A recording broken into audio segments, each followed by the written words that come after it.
মাকসুম, একদম বন্টিত হয়ে গেছে। আল্লাহি লান তামুতা নাফসান হাত্তা তাস্তাকমিলা রিজকাহা। আল্লাহর নবী বলেন, আল্লাহর কসম, একটি আত্মা, একটি প্রাণ মৃত্যুবরণ করবে না কোনো আত্মা তার জন্য বরাদ্দকৃত রিজিক পূর্ণ না করে।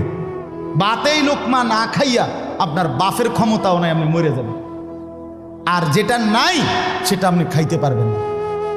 আমি খাইতে বসি ভাত, আমার প্লেটে ভাত নিয়া আমার বাচ্চা বাহিরে খেলে, 2 বছরের মেয়েটা মাঝে মধ্যে দৌড় দিয়ে আসে, আইসা এক লোকমা নিয়ে যায়, নিয়ে আবার দৌড় দিয়ে যায় না, বাকি ভাত আমি শেষ করছি। তো আমার মালিক যেন বলে, আনিস, ওই মাঝখানের এই লোকমাটা তোর মেয়েরই ছিল, আমি তাকে যথাসময়ই নেওয়ার জন্য পাঠাইছি। তুমি যদিও ভাবছিলা পুরা ভাত তোমার, কিন্তু না, মাঝের এক লোকমা তোমার মেয়ের।